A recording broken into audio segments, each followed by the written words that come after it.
স্বপ্ন দেখছে, এটা ধ্যান ধারণার স্বপ্ন নাকি? ছেলেগুলোকে দেখবেন যার বিয়ে শাদী হয়নি, এরা সারাদিনও টকটকি লাগা আছে, মেয়েটার সাথে ফোনে কথা বলছে, এমনি গল্প করছে, সারাদিন টকটকি লাগা আছে। রাত্রিবেলা যখন ছেলেটা বিছানায় শুয়েছে, স্বপ্ন দেখতে লেগেছে যে মেয়েটাকে কানটাতে ফাঁকা জায়গাতে পেয়েছে, ওর সাথে গল্প করতে লেগেছে। গল্প করতে করতে অনেকক্ষণ গল্প করার পরে মেয়েটা ছেলেটাকে বলছে, আমি চলে গেলাম, আমি আর দেরি করবো না, আমার বাপ যদি জানা লাই তো জিন্দায় পুঁতে দিবে, ভাই যদি জানা লাই তো জবাই করে দিবে, আমি চলে গেলাম। এইবার তখন করেছি কি, ছেলেটা বলছে আরে একটু থাম, দুটো গল্প করে নি, ওর হাত খানকে কিটমিটে ধরে থাম না, তো মেয়েটা ঝিঁঝোটা মারছে না, আর শুনবো না। ই তখন জুত করে গাড়ামাড়ি যদি ধরতে গেছে, কিটমিটে হাতকে ছাড়বো না, দুটা গল্পগুলা করি, তার ঝোঁককে চেতন হয়ে গেছে। এই চেতন হয়ে দেখছে তো ওর হাত ধরে থাকবে, গেলে হেলির কোনা ধরে বসে আছে।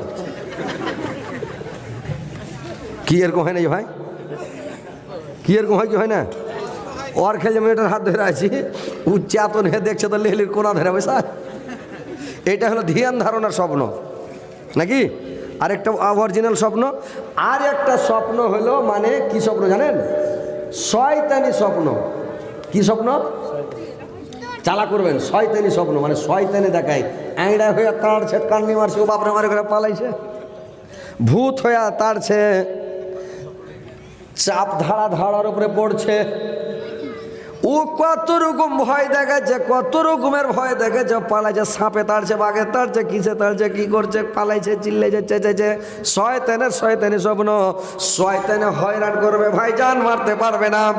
ভাইরা আমার, একটা শয়তানি স্বপ্নের গল্প শুনেলেন। একটা বুড়া করেছে কি, একটা বয়স্ক লোক, বুড়া মানুষ, প্রত্যেক সারাটা জীবন ওর ভালো মতন কেটে গেল, বুড়াতি কালে বুড়াটা রোজ বিছানা মুততে শুরু করে দেয়, রোজ বিছানে পেশাব করছে। তোর বুড়িটা কইছে, হাজি চ্যাংড়াতি কালে তুমি বিছানে পেশাব করলে না, আর বুড়াতি কালে যে তুমি বিছানে পেশাব করছো, তা হার কি এখন ক্যাথা গোদলা লেহলি খোঁচার বয়স আছে জি? হ্যাঁ, তো বুড়াটা কইছে, দেখ রে পাগলি, আমি যে সে জায়গাতে পেশাব করি না, খুব দামি জায়গায় পেশাব করছি। কইছে কোনটা পেশাব করছো জি? কইছে একটা সুন্দর মহিলা, বেটি ছেলে আছে, যুবতী মহিলা, বিয়ে শাদী হয়নি, ওই মেয়ে লোকটা এসে, বেটি ছেলেটা এসে, একটা সোনার কাঁসালি আছে, কাঁসা বুঝেন না কি করেন আপনারা? সোনার কাঁসালি আছে, আর কাঁসাটা এনে হার আগা দিকে ধরছে যে তুমি এটাতে পেশাব করো, আর আমি পেশাব করে যদি চেতন হয়ে দেখছি তো সালা বিছান ভিজে গে। তো বুড়িটা কইছে, হাজি তুমি ওই ছড়িটাকে ভ্যাকা ভাগ দুটা লাদ দিয়া ওই কাঁসাটা কেড়ে ফেলতে পারো না, সোনার কাঁসাটা?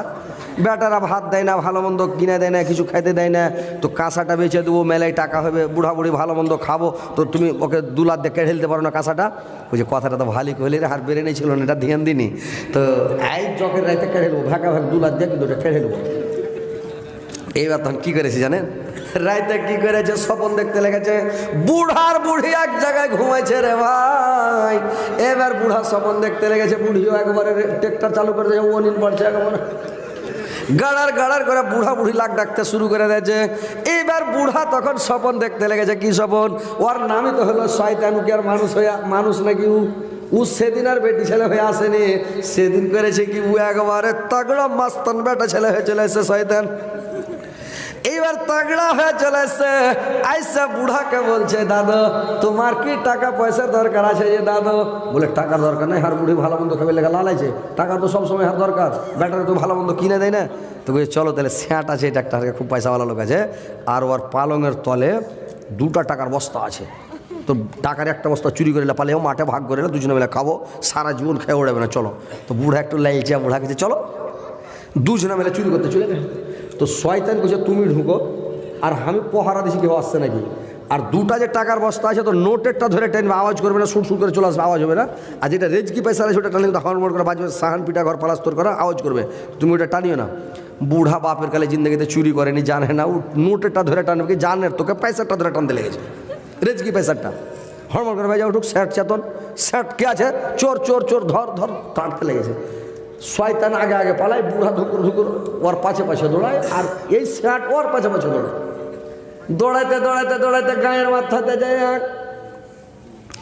একটা আমের গাছ দেখেছে, আমের গাছের আপরে শয়তান চড়ে, টুহিতে চড়ে শয়তান বসে আছে। এইবার বুড়া করেছে কি গাছের ডাল ধরে লটকে গেছে, ওর লাশ ভারী হয়ে গেছে, পা ভারী, পা আর উঠে না, উপরে দমড়ে না।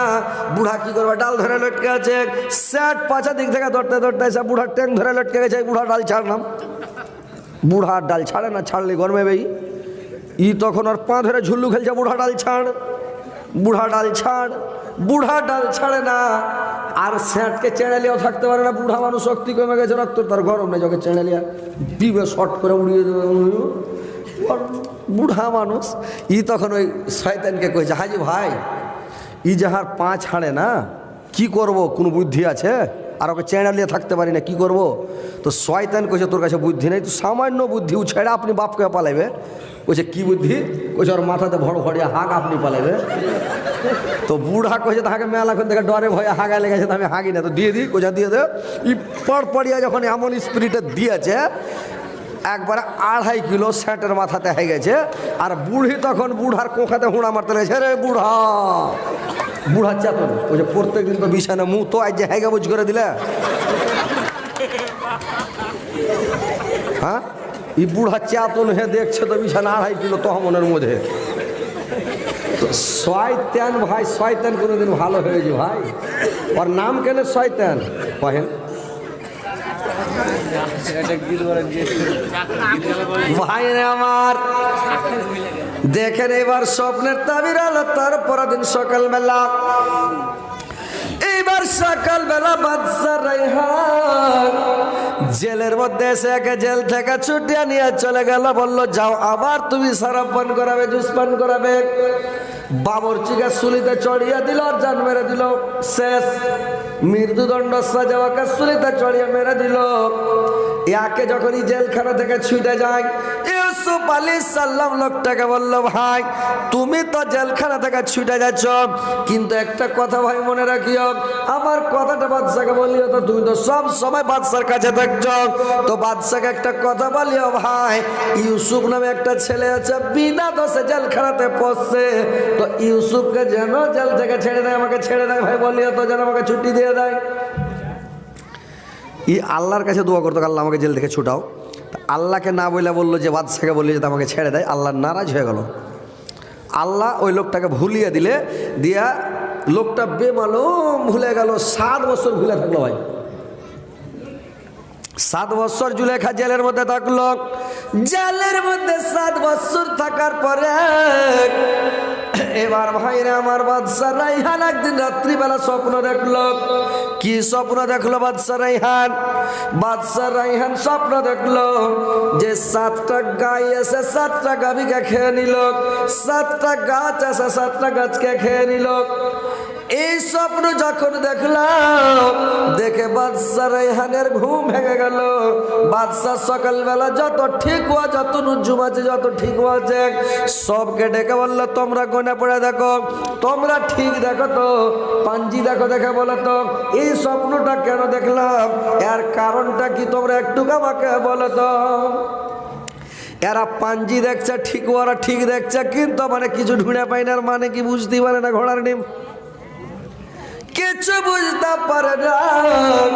এবার কি করেছে রে ভাই, যখন বুঝতে না পেরেছে, ওই ছেলেটা যেটা শরাব পরিবেশক, যে লোকটাকে শরাব পান করায়, ওর কিন্তু কথাটা মনে পড়ে গেছে। বললে বাদশা একটা ছেলে আছে জেলের মধ্যে, আমাকে অনেকদিন আগে বলেছিল, আজকে 7 বছর আগে।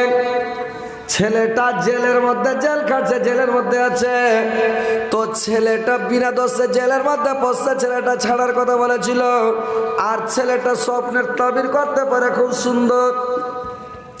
আমাদের স্বপ্নের তাবির করা ছিল, যেটাই বলেছিল ওটাই হয়েছে।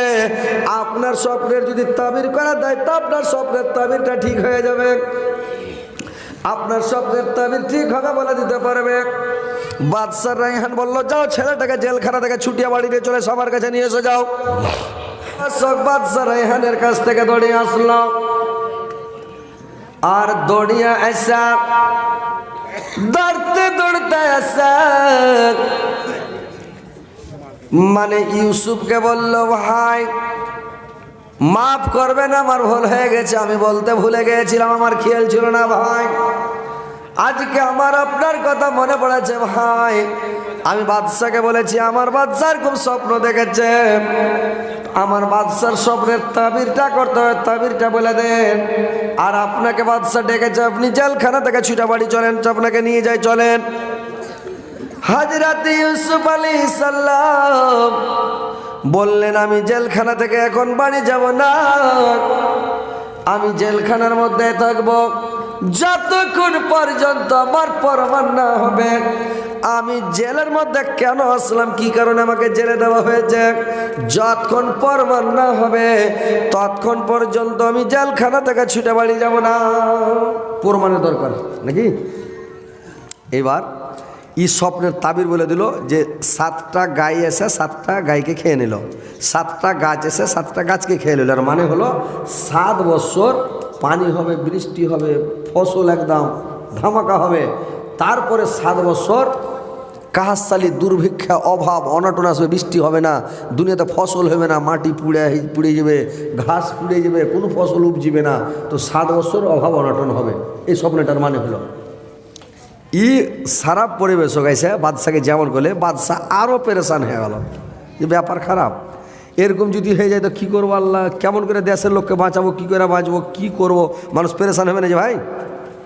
আপনারা আমরা বলছি নিজের পেট লিয়ে আমরা কী করে খাবো, কী করবো না করবো, আর যেটা একটা প্রধানমন্ত্রী থেকে বাদশাহ থেকে গোটা দেশের লেগে ভাবে নাকি, চিন্তা ভাবনা করে দেশের লোককে বাঁচিয়ে দেবে, প্রজাকে বাঁচিয়ে দেবে, দেশ বাঁচিয়ে দেবে, এলাকা বাঁচিয়ে দেবে, তো ও চিন্তা ভাবনা করছে বাদশাহ। এবার ভাই আমার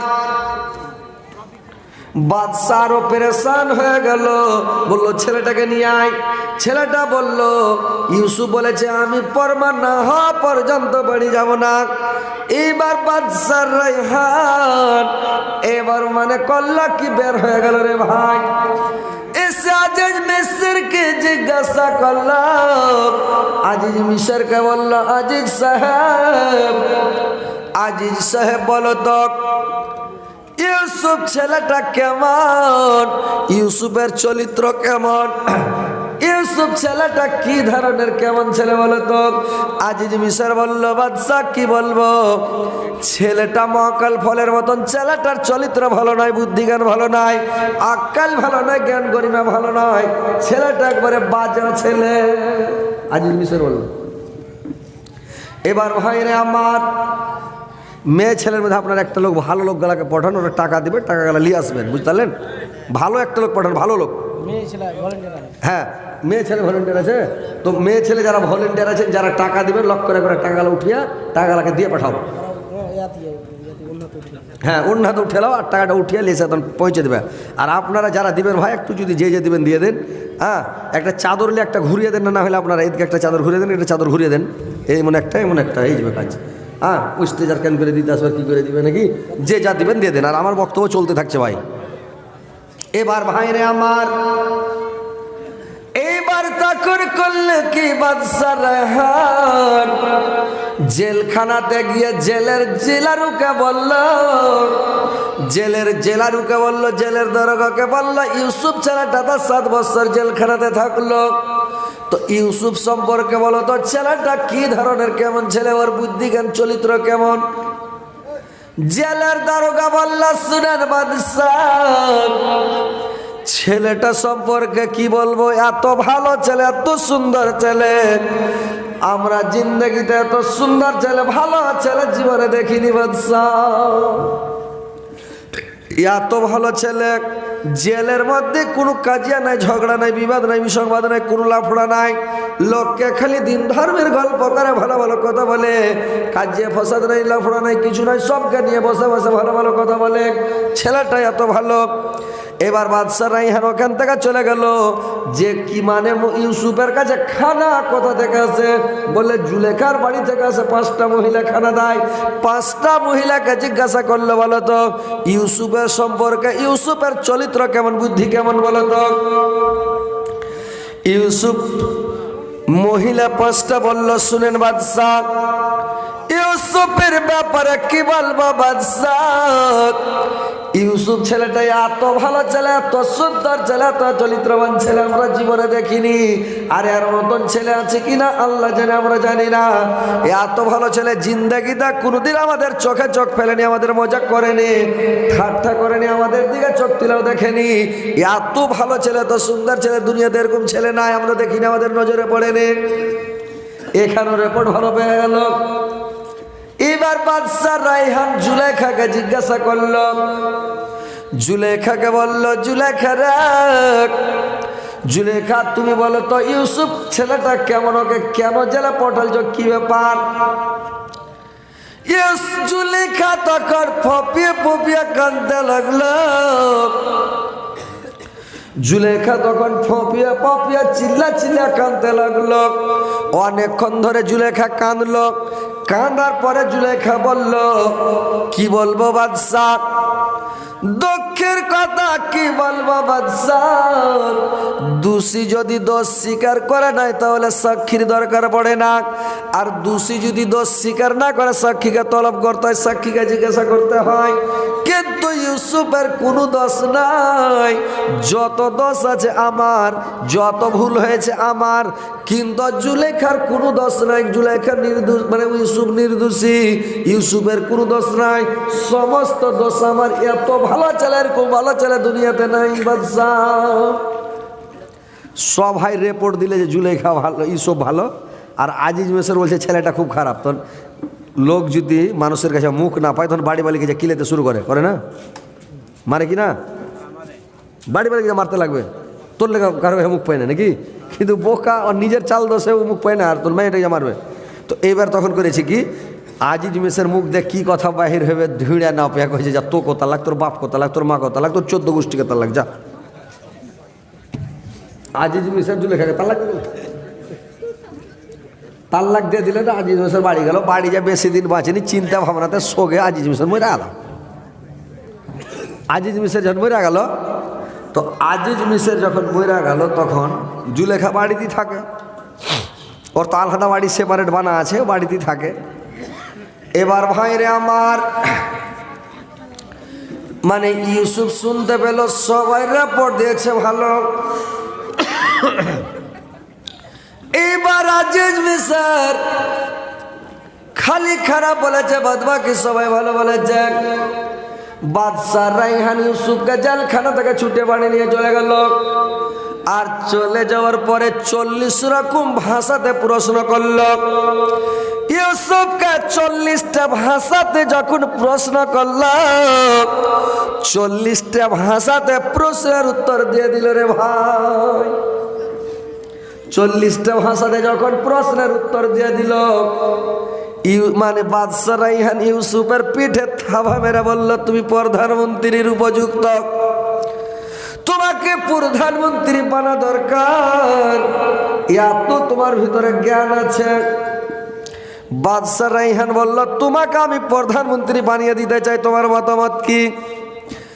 ইউসুফ বলল, দেখেন আমাকে ডাইরেক্ট প্রধানমন্ত্রী বানাইয়েন না, আমাকে কোন অন্য মন্ত্রী বানিয়ে দেন, ছোট মোটো মন্ত্রী করেন।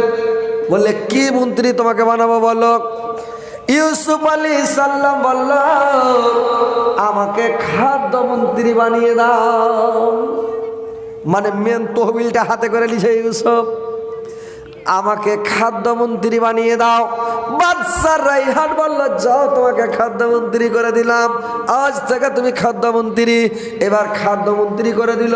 ইউসুফ দেশের মধ্যে এলান করে দিল, তোমরা জমিতে চাষ করো, কোনো জমি পতিত রাখবে না, খাল ডোবা বিল খাল কোনো জায়গা বাকি রাখবে না, সব জায়গাতে আনাজ লাগাও, ফসল লাগাও, আর ফসল লাগিয়ে তোমরা ফসল উপজাও, আর ফসলগুলোকে 3 ভাগ করাও। 1 ভাগ তোমরা খাওয়ার জন্য বাড়িতে রাখো, 1 ভাগ তোমরা গোডাউনে জমা করো, 1 ভাগ তোমরা বিক্রি করার জন্য তোমরা রাখো, সার কেনার জন্য, কাপড় ধড়ি কেনার জন্য, ওষুধ পানি কেনার জন্য, তরি তরকারি মাই মশলা কোনো জিনিস কেনার জন্য 1টা ভাগ রাখো। আর ওইগুলো যে বিক্রি করবে তো আমার কাছে বিক্রি করিও। আর বিশাল বিশাল গোডাউন তৈরি করতে লাগলো, ফ্যাক্টরি তৈরি করলো। করলো, বিশাল বড় বড় গোডাউন তৈরি করে মালকে স্টক করতে লাগলো ইউসুফ। বাদশা রায়হান কিছুদিন ওকে খাদ্যমন্ত্রী বানার পরে প্রধানমন্ত্রীর ভার দিয়ে দিলেন, আর প্রধানমন্ত্রী ইউসুফকে বানিয়ে দিয়া এইবার বাদশা রায়হান অবসর নিয়ে নিলেন রে ভাই। বাদশা রায়হান অবসর নিয়ে বসে গেল। এবার যখন অবসর নিয়ে বসে গেল, এবার বাদশাহী চালাতে লাগলো। এইবার করেছে কি, মানে বাদশা চালাচ্ছে। জুলেখা করেছে কিরে ভাই, জুলেখার সামনে যখন কোন লোক এসে বলে দেয় ইউসুফকে অমুক জায়গাতে দেখেছি, ওকে তখন 200-400 টাকা দিয়ে দেয়। ইউসুফের কেউ বলে ইউসুফকে কাল দেখেছি বাজারে, এমন সুন্দর হেসে খুঁজে আছে, ওকে 200-400-500 টাকা দিয়ে দেয়। কোনো মায়া লোক এসে বলে ইউসুফকে দেখে যেটা খাড়িয়েছিল, টাকা নাই, তখন করবে কি, গাড়ি বাদাম দিয়ে দিলে, কাকে গাড়ি জও দিয়ে দিলে, কাকে গহম দিয়ে দিলে, কাকে আটা দিয়ে দিলে, কাকে চাল দিয়ে দিলে, কাকে ছাতু দিয়ে দিলে, দিতে দিতে বিলাইতে সব বিলিয়ে দেয়। গরিব হয়ে গেছে, দুঃখী অভাবী হয়ে গেছে, ওর বাড়িতে আর কিছু নাই, কিন্তু যে ওর নাম লাই ওকে ওগুলো দিয়ে দেয়। কত ইউসুফকে ভালোবাসে, ইউসুফের উপরে কত মায়া দেখছেন। যে ওর নাম লিছে ওকে দিয়ে দিছে রে ভাই। এবার জুলেখা কি করল, জুলেখা চলতে পারে না, হাঁটতে পারে না, ফিরতে পারে না। জুলেখা আমার সেহেলিগুলোকে বললো আমাকে নিয়ে চলো তীরমোহনী রাস্তাতে, চারমোহনী রাস্তাতে শুইয়ে দাও, আমি ওইখানে পড়ে থাকবো, আর চারমোহনী রাস্তাতে আমি শুয়ে থাকবো, চারমোহনী রাস্তাতে আমি বসে থাকবো। আর ইউসুফ ঘোড়া তাড়িয়ে আমার পাশ দিয়ে ঘোড়া তাড়িয়ে যাবে, আর ঘোড়া তাড়িয়ে যখন ইউসুফ যাবে, ইউসুফের ঘোড়ার পায়ের বালুগুলো যখন আমার চোখে পড়বে, চোখের ভিতরে পড়বে, তখন আমার চোখটা তৃপ্ত পাবে, আমি শান্তি পাবো, আমার মনটা শান্তি পাবে। চোখে বালু পড়লে মানুষ শান্তি পাই ভাই? একটু ছোট পোকা পড়ছে তো মনে হচ্ছে ওকে আমাকে হাত থেকে ঢুকে আলো লাগে চোখে। যতক্ষণ বাহির না করা যায় শান্তি পাওয়া যায়, শান্তি পাওয়া যায় না। কিন্তু প্রেম কি জিনিস ভাই, ভালোবাসা কি জিনিস, ওর চোখে বালু পড়বে তো কে, তাহলে আমি শান্তি পাবো। ইউসুফের বালু, আহা, প্রেম কি জিনিস রে ভাই, প্রেম কাকে বলে, কেমন ভালোবাসা। ইউসুফ বল, জুলেখা বলছে ইউসুফের ঘোড়ার পায়ের বালুগুলো যখন চোখের ভিতরে পড়বে, চোখ কর কর করবে, তখন আমি শান্তি পাবো, ভালো পাবো। এবার জুলেখাকে নিয়ে যাওয়ার সেহেলি সাথীগুলো হাঁটতে পারে না, জুলেখা দাঁড়াতে পারে না, রাস্তা তোকে চারমোহনী রাস্তাতে শুয়ে দেয়, সেহেলিগুলো দূরে বসে আছে। ইউসুফ ঘোড়া তাড়িয়ে চলে যাচ্ছে ওখান দিয়া। জুলেখাকে বলা দিল সেহেলিগুলো, জুলেখা, ইউসুফ ঘোড়া তাড়িয়ে চলে এলো। জুলেখা জানের তককে উঠে আর ঘোড়ার পাশে দৌড়াতে লেগেছে, ইউসুফের পাশে দৌড়াতে লেগেছে। ইউসুফকে হাঁক মারছে আর দৌড়াচ্ছে, আরে হুজুরের বেটা হুজুর, এই হুজুরের বেটা হুজুর, একটু দাঁড়াবার একটা কথা শুনে যাও ইউসুফ। ইউসুফ আলাইহিস সালাম ঘোড়াটা দাঁড় করালো, আর ঘোড়াটা যেমন দাঁড় করালছে রে ভাই, এবার তখন জুলেখার কাছে এসে ইউসুফ এসে বলছে, জুলেখা তুমি কেমন আছো জুলেখা? জুলেখা একটু দুঃখের হাসি হাসলো রে ভাই। একটা দুঃখের হাসি, একটা সুখের হাসি থাকে না, একটা দুঃখের হাসি একটু হেসে জুলেখা কাঁদতে লাগলো। বললে ইউসুফ তোমার এই কথাটা শোনার জন্য আজকে আমি কতদিন থেকে লালায়িত আছি, কতদিন থেকে তোমার জন্য পাগল হয়ে আছি, কিন্তু ইউসুফ তুমি আজ পর্যন্ত আমাকে বললে না যে জুলেখা তুমি কেমন আছো রে। জুলেখা আমাকে এই কথাটা বললে না, তুমি আজকে আমাকে বলছো। ইউসুফ আল্লাহ, জুলেখা তুমি চিন্তা করিও না, একদিন তোমার আমি নুন খেয়েছি, তোমার সঙ্গে নিমখ আর আমি করবো না। তোমার যদি কোনো অসুবিধা হয়, কোনো অভাব হয়, অনাটন হয়, আমাকে বলবেন, আমি তোমাকে হেল্প করবো, তোমাকে আমি দিব সাহায্য সহযোগিতা করব। তো জুলেখা তুমি কেমন আছো বললো, কিন্তু তুমি এত সুখিয়া কঙ্কাল কেন হয়ে গেলা, তুমি দুর্বল কেন হয়ে গেলে জুলেখা? তোমার চোখে কিছু দেখতে পাও না, চোখ সাদা হয়ে যায়, ঘোলা মেরে দিয়েছে, চোখে ভালো করে দেখতে পাই না, কেন্দা কেন্দা, চোখে পানি না থাকলে দেখতে হয়েছে ভাই। চোখে যদি পানি না থাকে মানুষ দেখতে হবে, কেন কেন চোখের পাওয়ার শেষ হয়ে গেছে, কেন কেন খালি ইউসুফ ইউসুফ, বুঝতে পারলেন? সবসময় কেন কেন চোখের পানি শেষ, তো দেখতে পাই না ভালো করে। আর না খেয়ে থেকে থেকে কেন কেটে কমজোর হয়ে দুর্বল হয়ে জুলেখা চেহারা কালো ঝাওয়া হয়ে হাঁড়াং মাড়াং। ইউসুফ বলল, জুলেখা তুমি কেন এরকম হয়ে গেছো জুলেখা? জুলেখা বলল, ইউসুফ তোমার ঘোড়ার লাগাম খানা আমাকে দাও, ঘোড়ার চাবুক খানা আমাকে দাও। ইউসুফ চাবুক খানা ধরে আছে যেমন মডেল চেক। জুলেখা ঘোড়ার লাগাম চাবুক খানাকে নিয়ে এরকম করে একটা শ্বাস ছেড়েছে রে ভাই, আহ আহ করে একটা শ্বাস দেয়, যেমন আহ কথাটা সবারই বাহির হবে না, হা হয়ে বাড়বে। যার উপরে ঠেলা পড়েছে, ঠেলার নাম বাবাজি, ওর ভিতর থেকে তার আহা নাকি আহ কথাটা সবারই মুখ দিয়ে বাহির হবে না।